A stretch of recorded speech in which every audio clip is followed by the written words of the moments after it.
Six league defeats, humiliated at home by Nottingham Forest's B team after eight changes. A squad on the verge of a full-blown crisis at Cobham, and now the owners have decided to hit the fans where it hurts as well. Welcome back to From the Shed Enfield. First of all, how you doing? Oh, it's good until you mention all that Chelsea drama that's unfolded over the last 7 days or so. It's been quite a good week until all of that. But yeah, like I always say, Chelsea aside, I'm always good. Not only like 2 weeks now until my marathon in South Africa, so Yeah, the training is ramped intense, but up. it's also at a tapering stage now where all the hard work should be done. So hopefully the carb loading can start soon, so I can just consume a lot of pasta, rice, bagels, and not feel too guilty about it. Yeah, But how are you doing? How's your week been so far? yeah, it's been a busy one again as always. Started off in probably the worst way possible with the Forest defeat, which we'll talk about shortly. But no, apart from away from football, busy as always. You know what it's like with me, kids, and just kids. So school runs and yeah, football life. But no, things are good. But if you'd have told me 2 years ago that we'd get battered 3-1 by Nottingham Forest's B team, I'd have probably called you a liar, to be honest. But we're here. Embarrassing, spineless, and probably the final nail in the coffin for this season for Chelsea. What? I mean, look, Forest basically played their reserve squad. They looked pretty much more of a team than we did after eight changes. And at what point do we sort of stop looking directly just at the managers or the head coach, and we start thinking and looking at some of the players who haven't been good enough this season? Yeah, it's so easy for us to just point the fingers to the sporting directors, the managers, the owners, but the players also have to be held accountable as well. And I think Joao Pedro even said it at full time in his post match interview when he said the players need to look at themselves as well and take responsibility because we haven't been good enough. And Mm. that's the proof is in the pudding. 7 league defeats in a row, just one goal in those six defeats as well, which came on Monday. I'm sure we'll talk about that goal, which was one of the very few positives Yeah. from Monday's performance. But yeah, the players just haven't been good enough. We're talking, I think, before Christmas of how Cucurella, Caicedo, Cole Palmer, these guys are world class. But I think that world class label is faded now, and they're going into this World Cup probably very depleted or low on confidence. Guys like Enzo Fernandez, who occasionally wears the captain's armband, and credit to him, was brilliant at Wembley 2 weeks ago, but he looks like a shadow of himself as well. And then you've got guys who are probably playing for their future at the club, Mm. like Garnacho, Tosin, Chalobah, Gusto. And as well, they've just kind of been really, really poor. And it's hard because, it's so easy to point the fingers to the manager, and you can change a manager and you can't change a group of 11 players. But some of these players definitely just seem like they're just so disconnected from the club. They don't actually want to play for the badge. They don't actually believe in this project. And I mean, I know the fans don't believe in this project either, but the least they can do is just put on a good 90 minutes for the fans, try their hardest. And right now, we're just not seeing that from the majority of this squad either.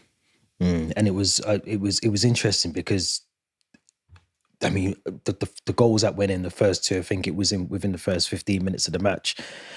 They were just basic errors at the defensively. Cucurella probably at fault for not closing down that space in the first goal. Gusto almost in no man's land and heading, defending himself almost for wasn't really defending anyone.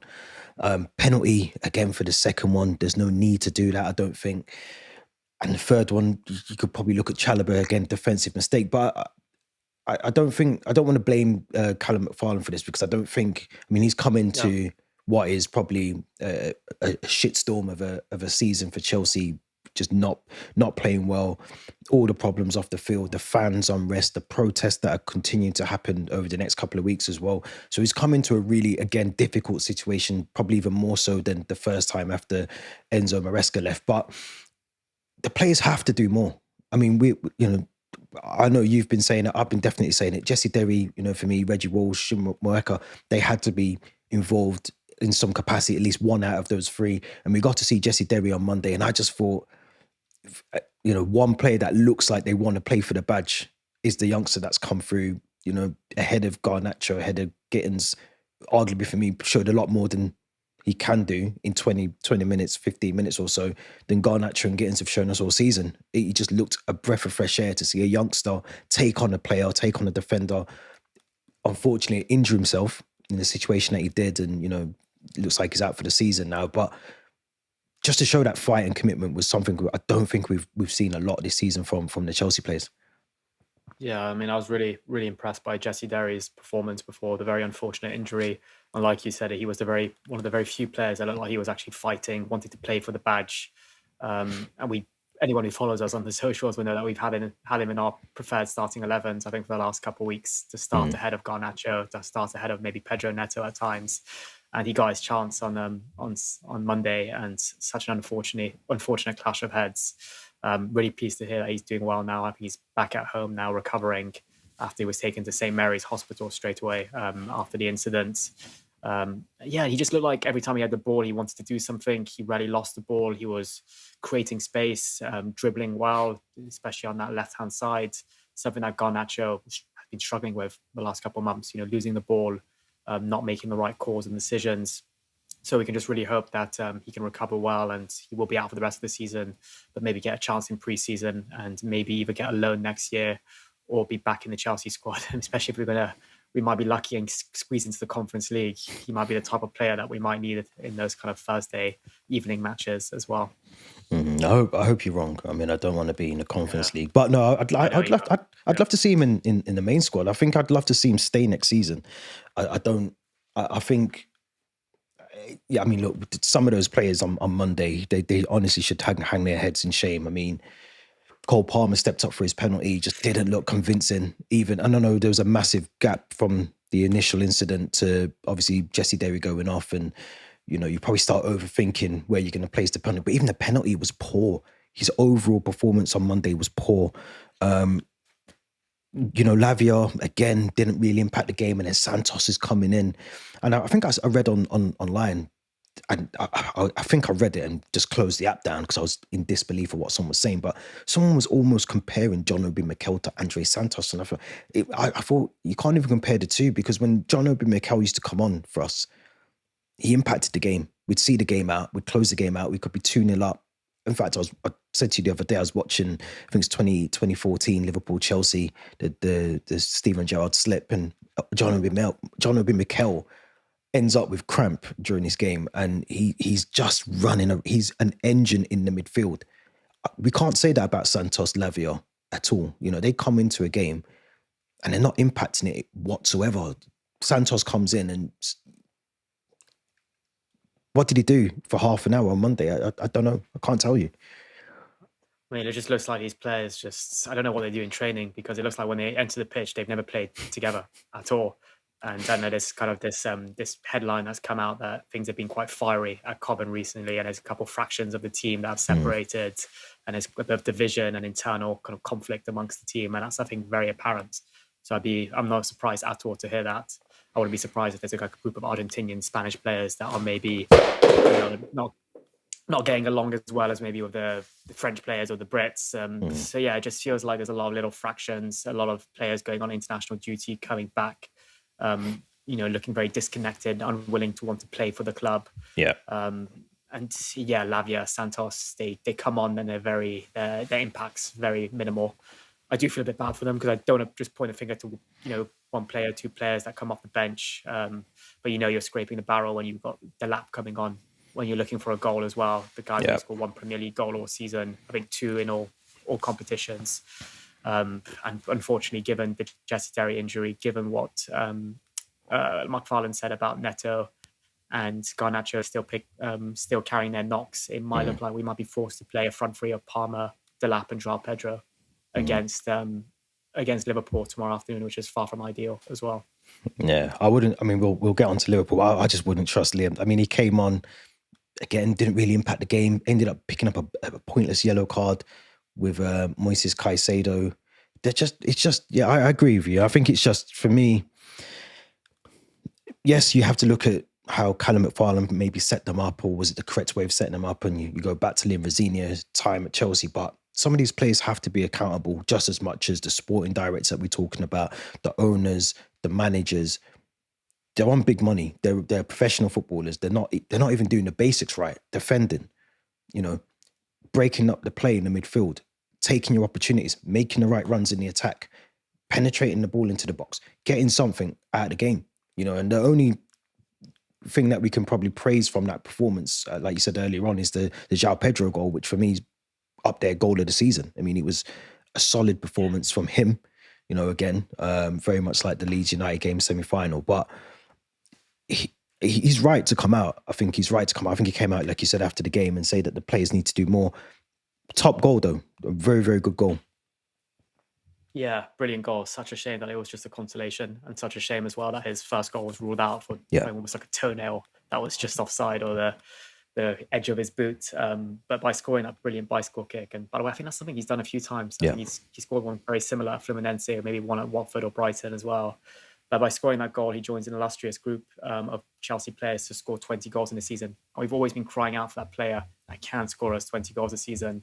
So he joins a list, I think, in the Premier League era of players like Lampard, Drogba, Anelka, Diego Costa, Mata, Palmer, Hazard, Johnson, Hasselbank, Torres, who have scored over 20 goals in all competitions. But I think what makes Joao Pedro's 20 goals a lot more impressive is the fact he's done it in very difficult circumstances.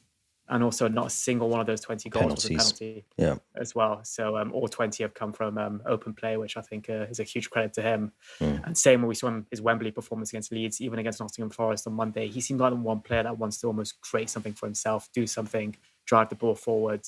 So I think he's been the shining light in this very kind of bleak times at Chelsea Football Club. And a lot of people are saying that next season we need to almost build around the team around him over Palmer as well.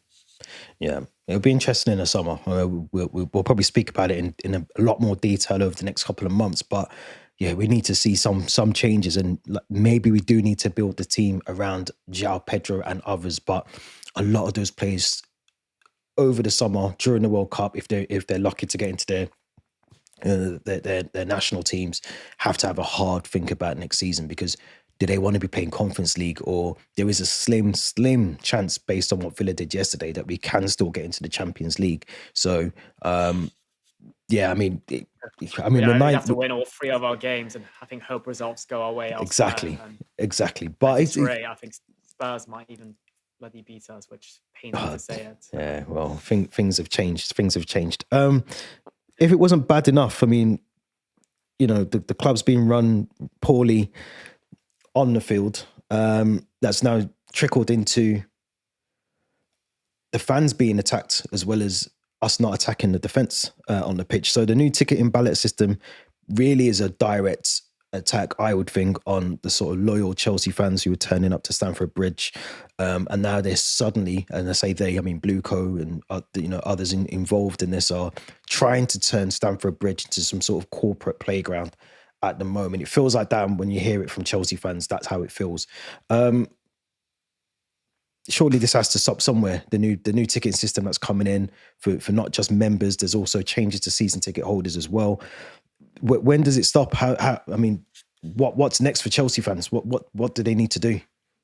It's not going to stop. It's just going to keep going the way it is. They're just literally trying to burn this club to the ground. And yeah, the biggest issue for me about all of this is, previously I wasn't the biggest fan of the ticketing system and the virtual waiting room and all of this. But at least the traditional loyalty point system was working. It was rewarding loyal fans for making these big away journeys, for attending numerous matches, for committing financially a lot of money to the club as well.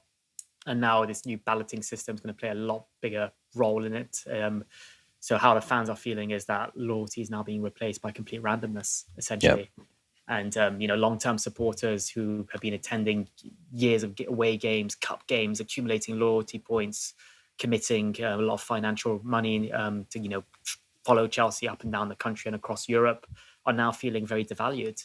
But am I surprised? Absolutely not, because, modern football now is heading in that direction of wanting, where clubs are prioritizing accessibility, tourism, commercial growth, all these digital systems.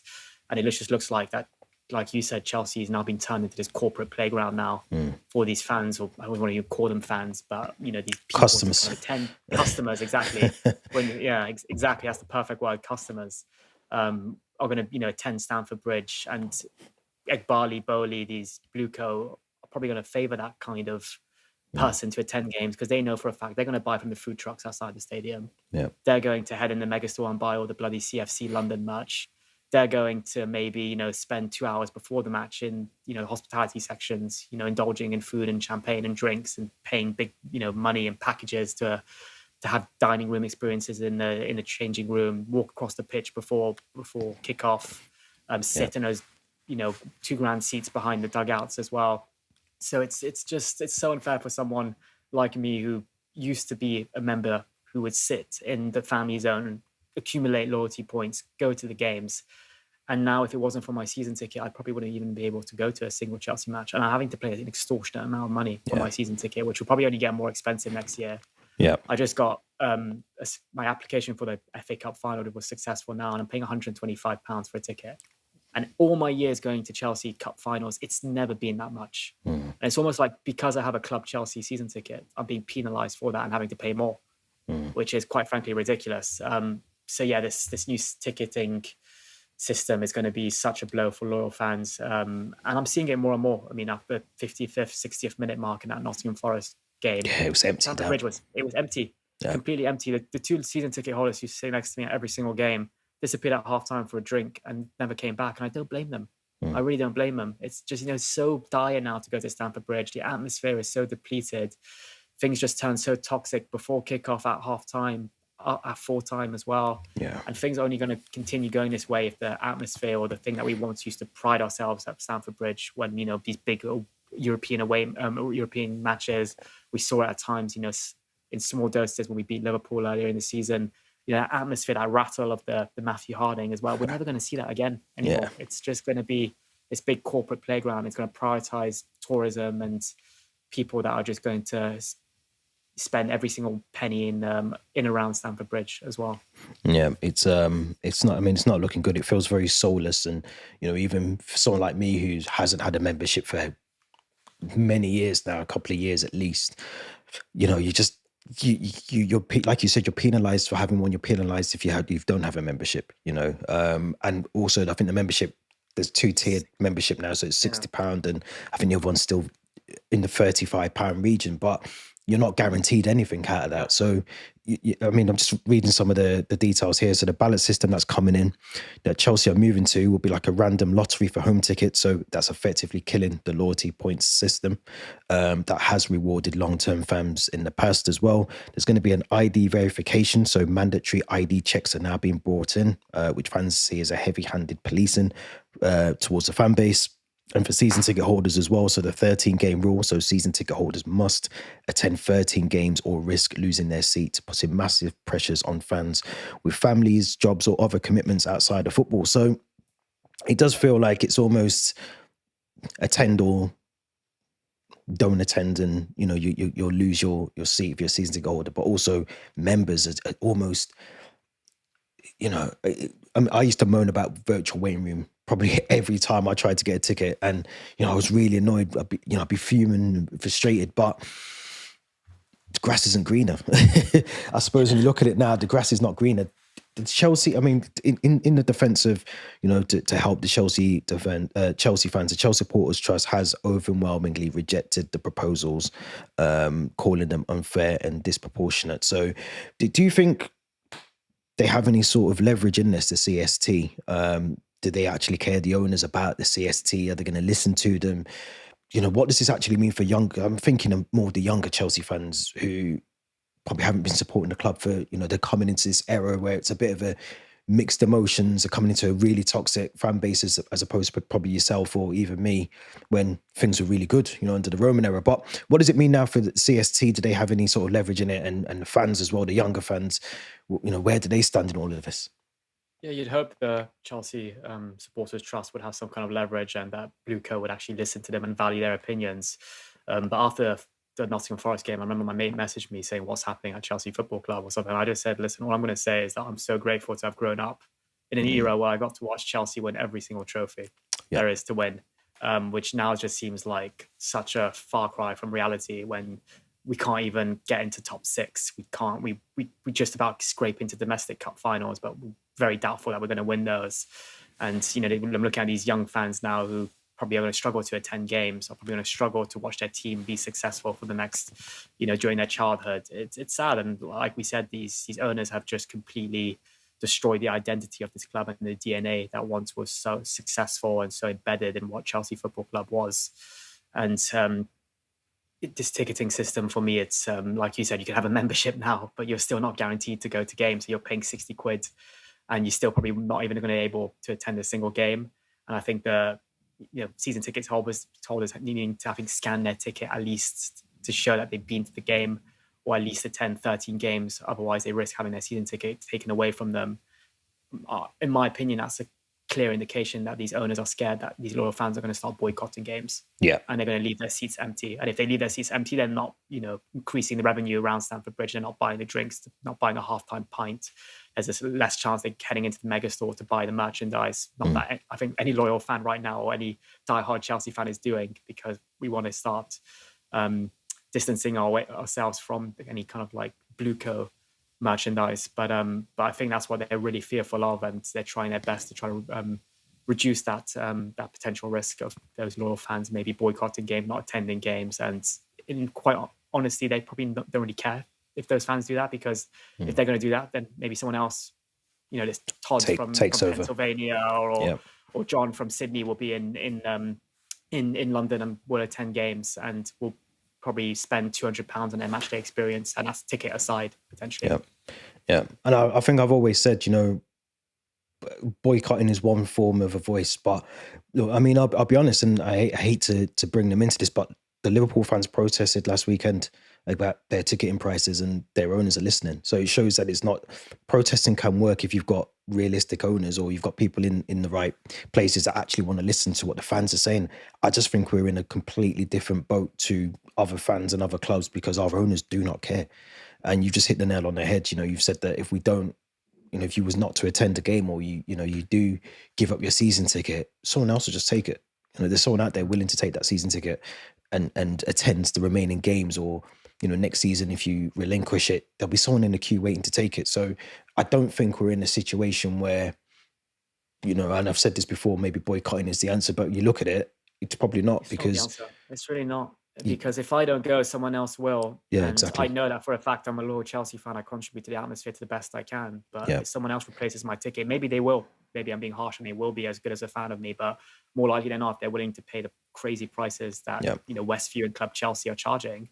There's a high chance that they're just there for the experience and the spectacle, and they're not going to contribute. And you made a good point about the Liverpool fans protesting and the owners listening. And if we remember when there was that whole European Super League in 2021, we protested. Petr Cech came out, Abramovich listened, and we withdrew from the Super League. So it's, if we have good owners, they value the fans, they will listen to us. Which is, I mean, I was going to say, it's telling that, these owners do not care. And I think, we talk about it probably every week. I talk about it probably in every YouTube video that we do. They don't care. They do not care. Unrest in the boardroom with the fans. There seems to be unrest at Cobham as well, because there's a lot of talk coming out that senior players, I'm talking the likes of Enzo Fernandez, Reece James, even Cole Palmer, are not happy. And there has been a divide of late and amongst the Chelsea players and some of the coaching staff.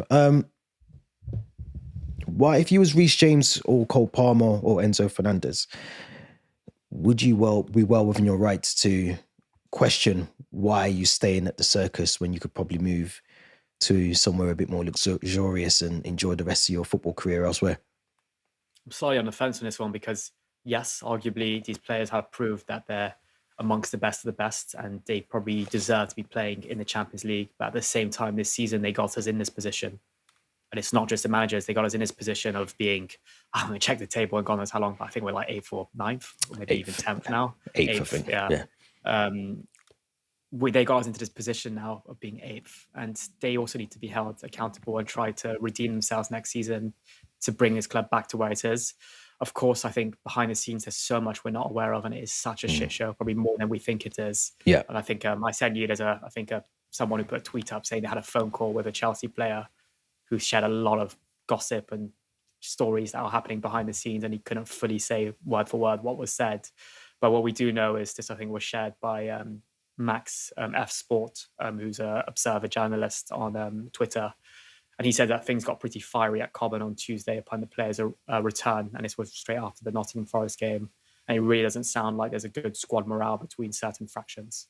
So it just almost screams to me the same kind of cycle as we've gone through when Gus Hiddink came as interim, when Frank Lampard came as interim to replace Potter, and there were, the likes of Rudiger, Ziyech, and Lukaku in a small fraction amongst, the others. And then that same summer, pretty much the whole squad was sold. Havertz, Kepa, Jorginho, Koulibaly, Aubameyang, Ziyech, all these players were sold. So I wouldn't be surprised if we see the same potentially this summer. And we've seen this with the owners before. They're not scared to sell players, even if they've been at the club for a year, 6 months. And especially if we don't get Champions League, which we won't, if we don't get European football, a lot of people I've been seeing online are saying, like, we should be going for Tuchel, we should be going for Conte. Why would Tuchel or Conte want to join this circus and manage this team in the circumstances? They won't. And that's why people are so complaining when I tell them that the three front runners are Xabi Alonso, Iriola, and Marco Silva. But that's the new standard of the club now. These are the only type of managers we're going to attract in the current circumstances. So we have to be realistic. Yeah, it's tough because we followed Brighton's model. Somehow we've managed to mess up Brighton's model. Like Brighton are doing their own model better than we have, and we've copied them. It's mental. Yeah, I agree. I think it's a tough one because I feel like someone like Reece James, who's given it all. I feel like he's given everything he can to the football club. I wouldn't be surprised if a club come in the summer and said we want to take you, and he decides to leave. I wouldn't be against it either. I mean, who am I to say no? I'm just a Chelsea fan, but I think, and I agree with you as well to a certain extent that they put us in this position. But I always have to question and go back to root cause of this problem, which is the recruitment, the strategy. The fact that you've got some senior players. I'm going to maybe pick out Correa and Enzo Fernandez, who recently came out during the last international break to say that, they need to sign more experienced players to fit around this young model that they're trying to build. I can see why there's fractions because, again, you've just probably got, I mean, I remember being 19, 20 and I was never even a footballer, but I can imagine what it must be like having 19, 20 people just joking around in the dressing room pretty much every single day. And you've got one or two of them that actually want to be serious and take the football as serious as possible. Probably stay out after training to carry on training, whereas the others are heading back to their G-Wagons and, the Rolls Royces to go and head off and sit at home, play games or whatever. And you've got a couple that want to do an extra hour of shooting or an extra doing this and that. And maybe they're looking and thinking, hold on a minute, like, I'm one of these ones that want to actually get to the Lampard level, to the John Terry level. And you've got others who are, driving home, like I said, after they've had their lunch with the boys, go home, do gaming for 3 hours, go to bed. So I get it. And it must be frustrating to see that every day that someone's not putting in that same level of effort as what has been in the DNA for Chelsea for 20 odd years.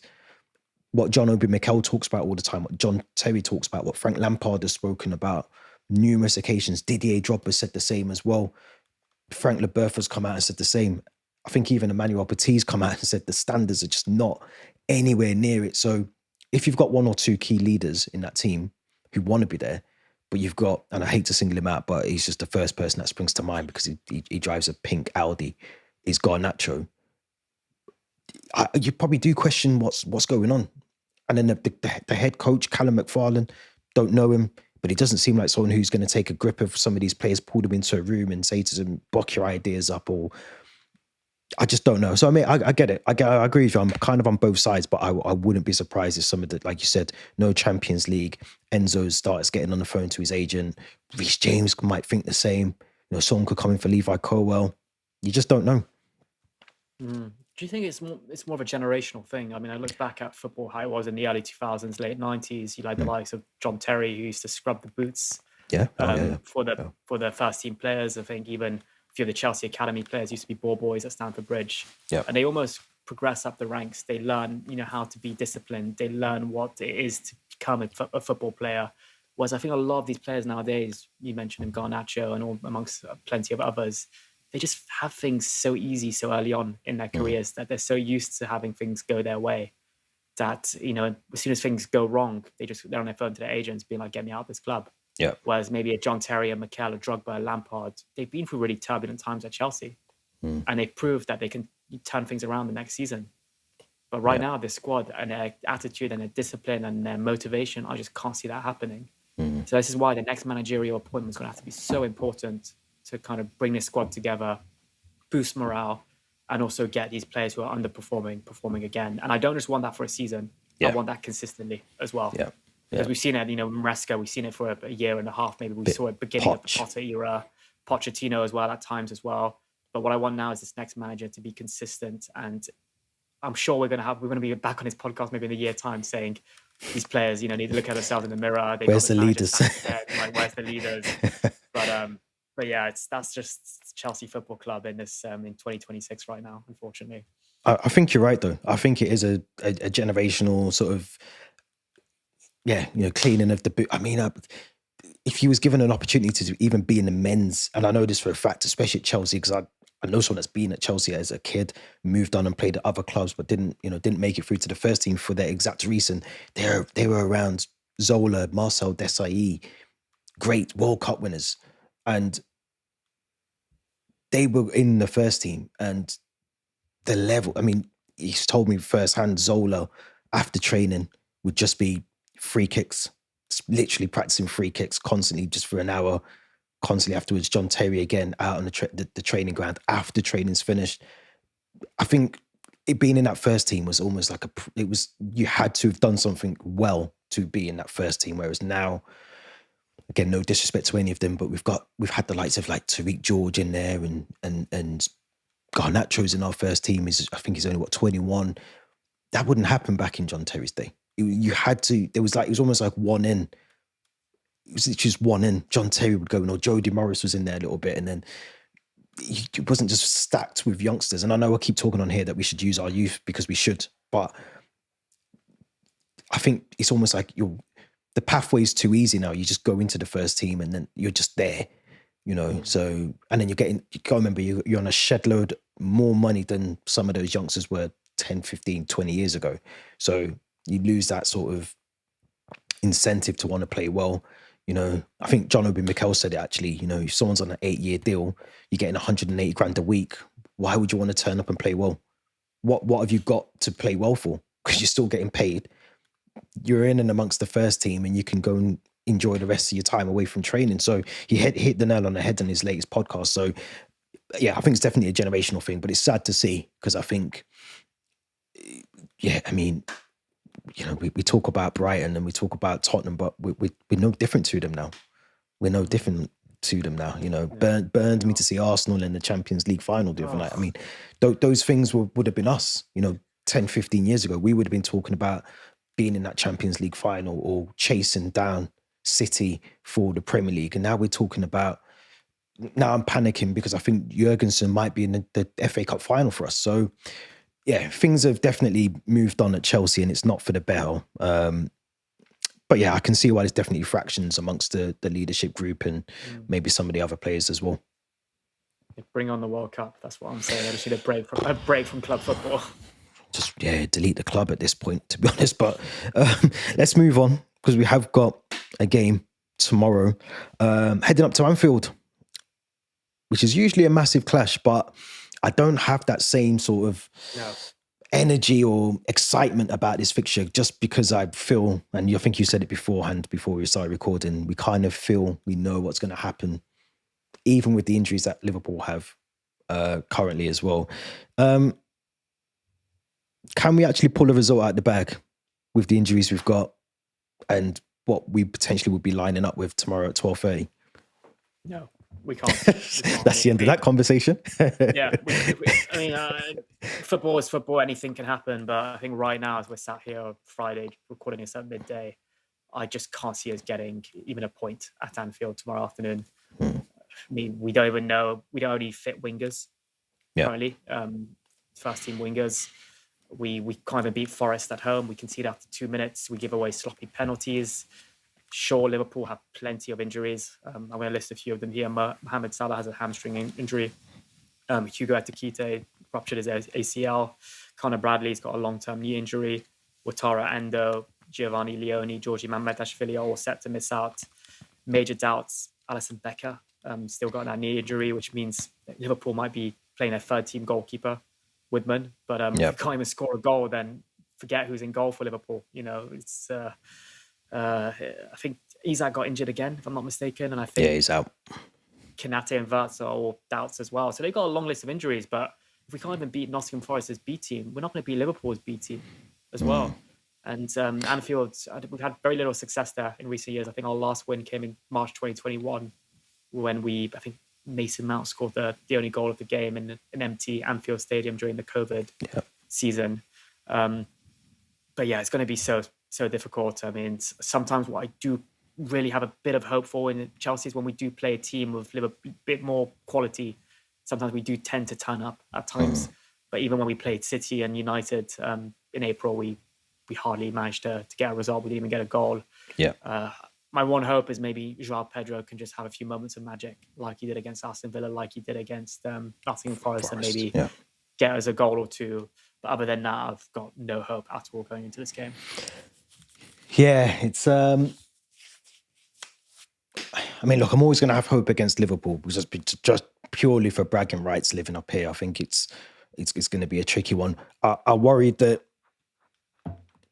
the players have checked out for the season. I think knowing Champions League, I think when I mentioned it a couple of minutes ago, you sort of briefly shut down those ideas very quickly. But I think the players are probably on that same mentality train now. They've checked out for the summer, probably focusing now a little bit more on the World Cup, hoping not to get big injuries so they don't miss the World Cup as well for some of them.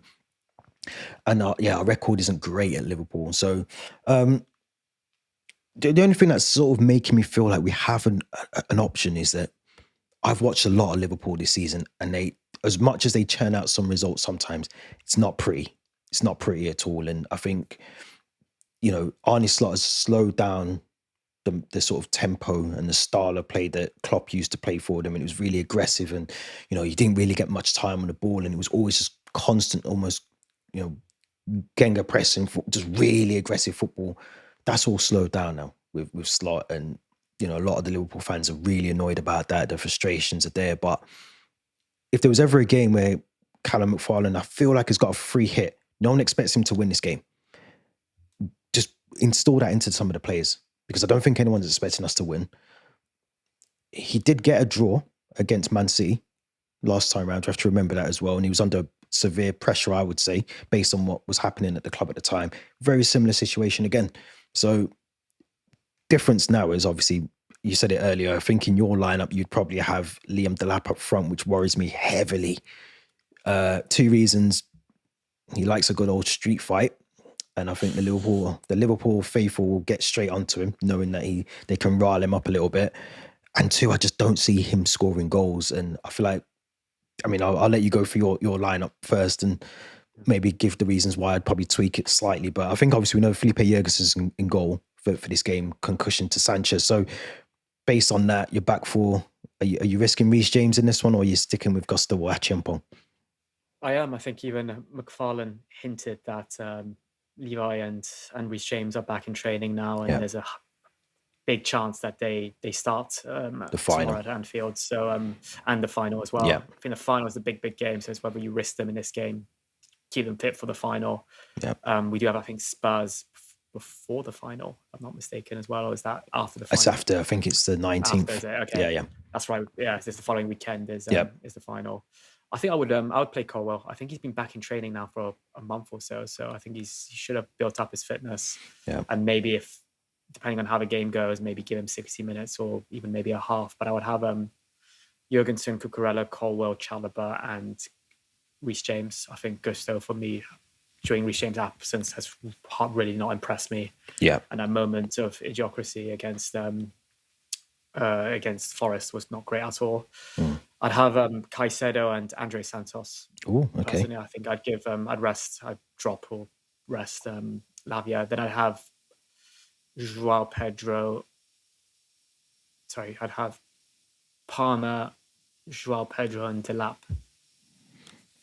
Joao Pedro with Palmer. Enzo as a 10. Yeah. Enzo's a 10. Yeah, so Delap is your 9, Enzo in the 10, Palmer on the right, and Yeah. Joao Pedro on the left of the And attacking I mids. think, yeah, if I'm not mistaken, that's how he finished the game against Forest. I Yeah, think with yeah, that, yeah, yeah, given the injuries to Derry and also I was going to say Rusinha.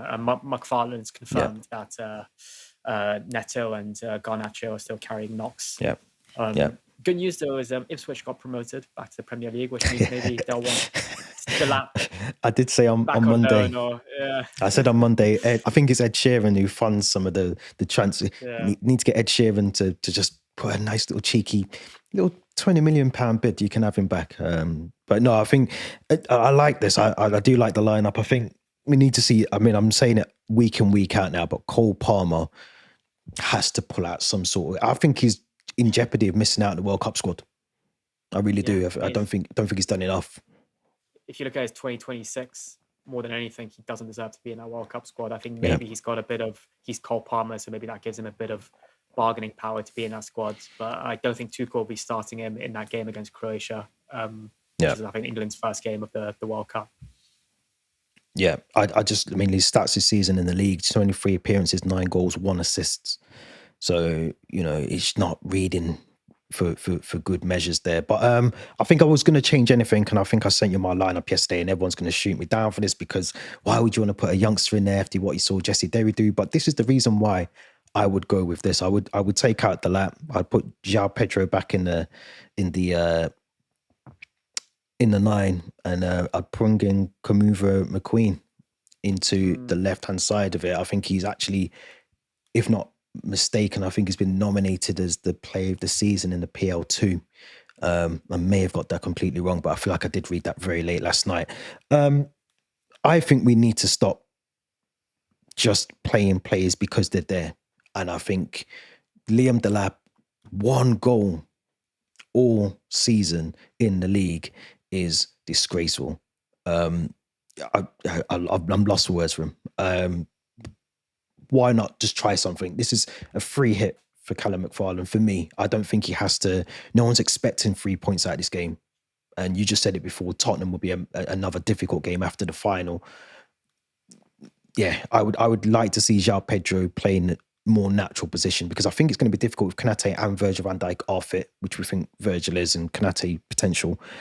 You're going to need someone who isn't going to get just muscled off the ball or get frustrated because they're not getting the chances. And I think Joao Pedro uses his body very well, holding up the ball, making the right runs, linking up the play with Fernandes now, especially with him almost playing that Lampard role in the 10, Cole Palmer on the right.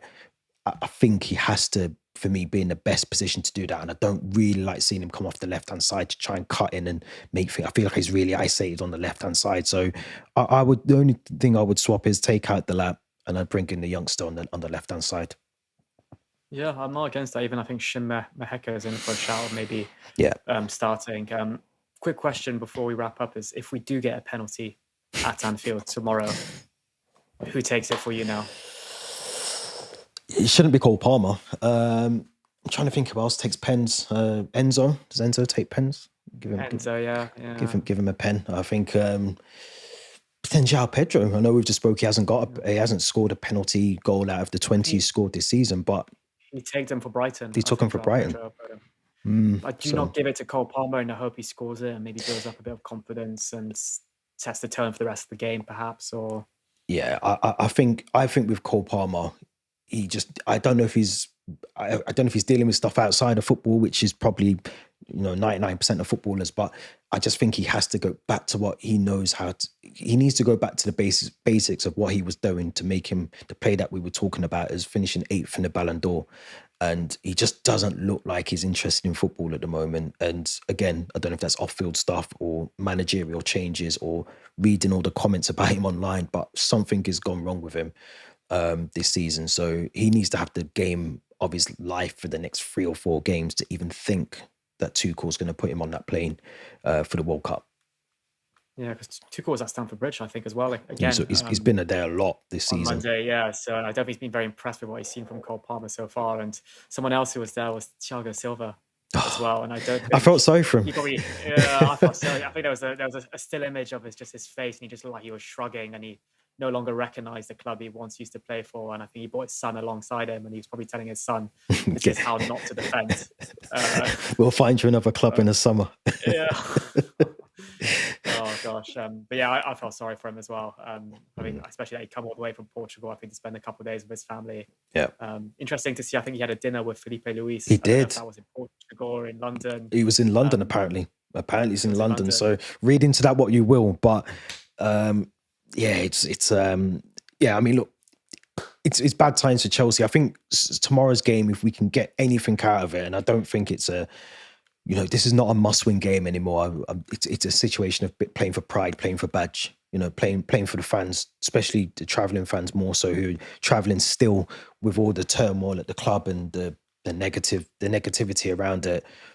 It's playing for them tomorrow. And I think if they can do that, this is a makeshift Liverpool team. I think, Jones has been Soberslide, Curtis Jones has been playing right back. Frimpong has been underwhelming for them. Wirtz hasn't been great. So this isn't the Liverpool team of Klopp's time. This is a very disjointed Arne Slot football team. Just throw the dice, see what happens. That would be my dressing room talk to the players before the game. Roll the dice, see what happens. Go and enjoy yourselves. Yeah, 4 more games to go this season, and then it's all over. This nightmare 2025-2026 season is all over. We said that for the last 3 years. Let's be honest. Yeah, we did, but I feel like last season we got top 4, won the Conference League, so we did finish with a bit of a bit of a high, but it was still a bit. If we win, I think we asked this question last week to each other, but if we win the FA Cup, then yeah, you kind of glazes over a little bit. But yeah, it's been such a it paints over the cracks slightly, and it would turn the season from a 2 out of 10 into maybe a 4 or 5 out of 10. It's still 4 out of 10. Gets us Europa League, and I think given we played in the Champions League this season, we would have liked to stay in it, but we don't deserve to be in the Champions League. I wouldn't trust us in the Champions League. No, and I think the manager we're looking to hire next has probably been told this team is not going to be in the Champions League. Yep. And you have to then get us back into the Champions League. That's the expectation. So objectives have definitely changed at the club as well. It's interesting. We'll have to see. I don't think there'll be any sort of announcements anytime soon around the managerial stuff. I think they'll probably wait till the season's out the way before they do that, not to sort of step over Callum McFarlane's toes. But prediction wise for Liverpool, what are you going with? 3-1 Liverpool. I'm not optimistic. I'm being a pessimistic today. Yeah. No, it's probably a fair assessment. I'm gonna go 2-0 Liverpool. I think they'll win. I don't see us winning the game. I'd love us to, but I just think, like I said, I think the players are mentally checked out, and I think Anfield's a tough stadium to go to, where at the greatest of times when you're winning and you're on a high, when you're down and out, you're on a low. It's probably not the place you want to be going to at 12:30. We haven't mentioned that it's a 12:30 kickoff as well. We don't do well usually in our 12:30s. Surprisingly, I think last few 12:30s we've got a good record. I think. I'll have to check the Anfield ones though. I'm sure we played Anfield 12:30 a few times. It's not been great. I think that was when we. Is that the Reece James handball? Yeah, it was. I think it was definitely like an early kickoff on a Sunday early. Or a Saturday. Yeah. Stupid red card and handball. He'd get praise for that now. He'd get praise for that. That sort of handball, wouldn't he? It's almost like they'd wave it. I mean, Šeško done one the other day, and he was sort of touched his fingertips, and they gave it. So, weird VAR. VAR. But Theo, enjoy the weekend. I'm sure we'll be here. We'll be messing each other over the weekend when we lose tomorrow. If our predictions are correct. Let us know your thoughts in the comments section. Don't forget, again, Spotify, if you're on there, give us 5 stars, rate the podcast. YouTube, leave your comments below. We'll be back next week, hopefully with a win under the belt. It is still blue coat out, of course, but let's hope we get 3 points tomorrow, and me and Theo are wrong with our predictions. Enjoy the weekend. We'll be back soon.